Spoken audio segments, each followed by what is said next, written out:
কালকের দিনটা বাংলাদেশের জন্য বেশ জটিল এবং কঠিন। কেন? তার কারণ হচ্ছে এই প্রথম ব্রিটিশ এমপির বিরুদ্ধে একটি মামলার রায় দিতে যাচ্ছে আদালত, এবং সেটি হচ্ছে প্লট জালিয়াতির মামলা। পূর্বাচলে প্লট জালিয়াতির মামলায় টিউলিপ সহ তার খালা শেখ হাসিনা, মা শেখ রেহেনা, এই তিনজনের ব্যাপারে আদালত রায় দেবে।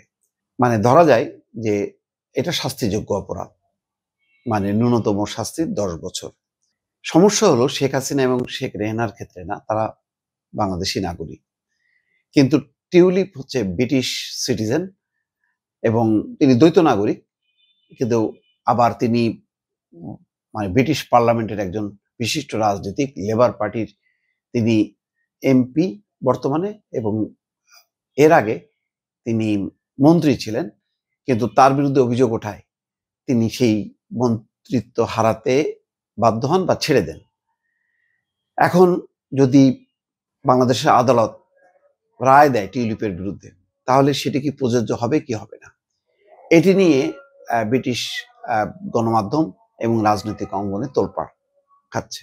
অনেকে বলছেন যে অন্তত যেটা হবে যে তার এমপিশিপ আর থাকবে না, তার হয়তো লেবার পার্টিতে তার নেতৃত্ব থাকবে, কিন্তু তিনি আর এমপি হিসেবে থাকতে পারবেন না, কারণ তিনি দ্বৈত নাগরিক হিসেবে যেহেতু আর একটা দেশে দণ্ডিত হয়েছেন, দণ্ডি থেকেও ব্রিটিশ পার্লামেন্টে থাকতে পারবে না। এটার আবার আইনগত ভিত্তি আছে কিনা সেটা বলা মুশকিল, কারণ এটা নিয়ে যুক্তরাজ্যে আবার সমালোচনা আছে। যেই প্রক্রিয়ায় টিউলিপকে দণ্ড দেওয়া হচ্ছে সেই প্রক্রিয়া নিয়ে আবার বিরোধিতাও আছে বাংলাদেশের এই বিচার প্রক্রিয়া নিয়ে। কিন্তু তারপরও যখন নাকি দণ্ড হয়ে যাবে বাংলাদেশের কোনো আদালতে, এটা লেবার পার্টি এবং সরকারকে যথেষ্ট পরিমাণ বিব্রত করবে, এবং এই বিব্রত হবার প্রেক্ষিতে একটি পরিস্থিতিও তৈরি হতে পারে বাংলাদেশের সাথে যুক্তরাজ্যের। সেটা বাংলাদেশের জন্য খুব একটা ভালো হবে না বলে অনেকে মনে করছেন। কয়েকদিন আগে ব্রিটিশ একজন মন্ত্রী ডক্টর মোহাম্মদ ইউনূসের সঙ্গে দেখা করেছেন। তিনি টিউলিপ নিয়ে কিছু বলেছেন কিনা জানি না, তবে অনেকে মনে করেন যে লেবার পার্টি, সরকার, তারা চায় না যে টিউলিপকে নিয়ে বাংলাদেশের আদালত কোনো দণ্ড দিক, কারণ এটা ব্রিটিশ রাজনীতিতে প্রভাব পড়বে, ব্রিটিশ সরকার বিব্রত হবে এবং বিরোধীরা এর সুযোগ নেবে। 43 বছর বয়সী টিউলিপের বিরুদ্ধে অভিযোগ রয়েছে তিনি তার মা, ভাই এবং বোনকে শেখ হাসিনার প্রভাব ব্যবহার করে প্লট পাইয়ে দিয়েছেন।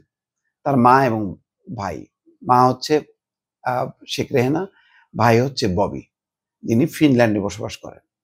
পাশাপাশি রূপপুর পারমাণবিক বিদ্যুৎ কেন্দ্র প্রকল্প থেকে 4 বিলিয়ন পাউন্ড আত্মসাতের অভিযোগও তার বিরুদ্ধে তদন্ত শুরু হয়। এই ঘটনা প্রথম প্রকাশ্যে আনে ব্রিটিশ গণমাধ্যম ডেইলি মেইল। অভিযোগের জেরে তিনি সিটি মিনিস্টারের পদ থেকে সরে দাঁড়াতে বাধ্য হন। তখন যে তিনি মন্ত্রিত্ব থেকে সরে গিয়েছিলেন, তখন কিন্তু বাংলাদেশ গভর্নমেন্টের কোনো অভিযোগ আনুষ্ঠানিকভাবে তখন উত্থাপিত হয়নি।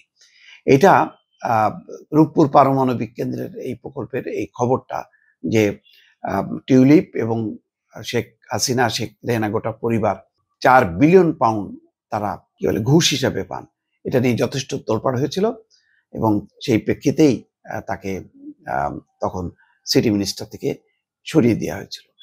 এখন এই এমপি পদটা থাকবে কিনা নির্ভর করছে যে এখানের আদালতের যে রায়, সেই রায়টা ব্রিটিশ গভর্নমেন্ট কতখানি তারা আমলে নেয়। আমলে নিক বা না নিক, এটা ব্রিটিশ রাজনীতির জন্য একটা বিব্রতকর, বাংলাদেশের জন্য তো বটে।